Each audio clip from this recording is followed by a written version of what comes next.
दोस्तों नमस्कार, welcome back to own channel investor शाला। इस वीडियो में हम पीबी फिनटेक लिमिटेड कंपनी, जो कि पॉपुलरली जानी जाती है एज पॉलिसी बाजार, के रिगार्डिंग जो ऑनगोइंग रूमर निकल के आ रही है उसकी डिटेल्स को रिफर करते हैं। ये ऑनगोइंग रूमर अगर सच साबित होती है then it will be a very bad news for the company and details are like that major health insurance company ने डिसाइड किया है जो ब्रोकरेज वो पे करते हैं टू पीबी फिनटेक उसमें अप टू 18% कटौती करने का। हेल्थ इंश्योरेंस कंपनी जो ब्रोकरेज पे करती हैं पीबी फिनटेक कंपनी को, अगर उसको 18% कम करती हैं then it will have a very serious impact on the total revenue figures of the PB fintech company, क्योंकि पीबी फिनटेक कंपनी के टोटल रेवेन्यू का ऑलमोस्ट 60% हेल्थ इंश्योरेंस कंपनी से जो ब्रोकरेज कंपनी अर्न करती है वही कंस्टिट्यूट करता है। एंड अगर उसमें हमें 18% की कमी आती हुई दिखाई दे देन कंपनी के total sales and revenue figures में भारी डेंट हमें आता हुआ दिखाई दे सकता है। ये डिसीजन हेल्थ इंश्योरेंस कंपनीज ने इसलिए लिया है क्योंकि हाल फिलहाल जो गवर्नमेंट ने जीएसटी रेट रिडक्शंस का डिसाइड किया था, सभी हेल्थ इंश्योरेंस पॉलिसीज पे जीएसटी रेट्स को घटा के 0% कर दिया गया था। उसकी वजह से हेल्थ इंश्योरेंस कंपनीज को जीएसटी इनपुट का बेनिफिट मिलना टोटली बंद हो गया है एंड हेल्थ इंश्योरेंस कंपनीज के एक्सपेंसेस काफी ज्यादा बढ़ गए हैं, जिसकी वजह से IRDA के रूल रेगुलेशन के according expenses of management are capped up to 30% and उसमें संतुलन बनाए रखने के लिए हेल्थ इंश्योरेंस कंपनीज ने ये डिसाइड किया है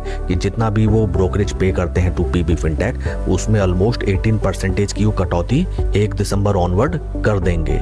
देखिए यहाँ पे उसके क्लियर बैड इम्पैक्ट्स यहाँ पे मेंशन किए गए हैं। Decrease revenue from health insurance company sales, pressure on profit margins, need for strategic adjustment in the companies business model.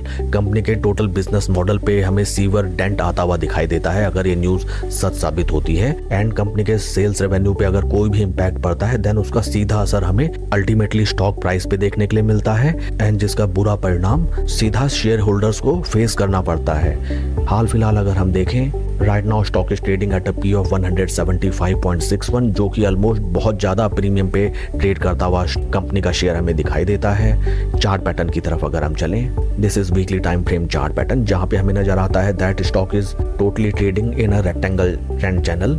Support and resistance के दरमियान स्टॉक काफी लंबे टाइम से हमें ट्रेड करता हुआ नजर आता है and critical thing is that कहीं ये पूरा का पूरा पैटर्न डिस्ट्रीब्यूशन फेज न साबित हो। यहाँ से अगर स्टॉक फर्दर क्रैश करता है then near around support levels हमें नजर आते हैं, that is price of ₹1510। Friends, जैसा कि आप जानते हैं stock market is totally based on sentiments and market किसी भी ऐसे नेगेटिव न्यूज या रूमर पर तुरंत रिएक्ट करता है एंड बहुत सीवियर रिएक्ट करता है। डेली टाइम फ्रेम पे अगर हम चलें, डेली टाइम फ्रेम में हमें नजर आता है दैट स्टॉक में कल हमें अच्छी खासी गिरावट नजर आई। लगभग 3.5% स्टॉक ने ड्रॉ डाउन हमको दिखाया विद ह्यूज क्वांटिटी। इस स्टॉक में अगर आपकी पोजीशन है then you need to be cautious and take informed decision with regarding to your investment.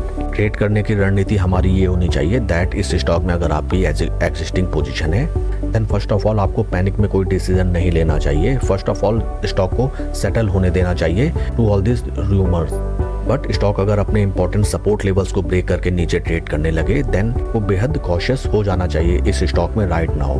Further अगर आपका पोर्टफोलियो प्रॉफिट में है in this stock then gradual profit book करना एक प्रूडेंट डिसीजन होगा एंड ये रूमर के सेटल होने के बाद आप इस स्टॉक में वंस अगेन अपनी नई पोजीशन बना सकते हैं। साथ ही साथ हाल फिलहाल अगर स्टॉक प्लंज करता है देन आपको एवरेजिंग नहीं करनी है एंड कंपनी के मैनेजमेंट की तरफ से कोई भी न्यूज नोटिफिकेशन या क्लैरिफिकेशन आता है उसकी तरफ भी आपको ध्यान रखना चाहिए। That's all for the video friends, please like and subscribe my channel.